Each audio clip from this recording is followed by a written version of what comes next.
শ্ৰমিক মানে আহিছে আৰু যদি দৰকাৰ হয় আৰু আনিব।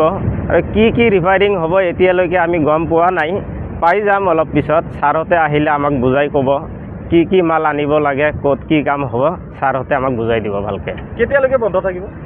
শুনি আছোঁ 2 মাহ বন্ধ থাকিব বুলি কৈছে। মানে 2 মাহ আপোনালোকৰ কাম চলিব? চলিব, হয়।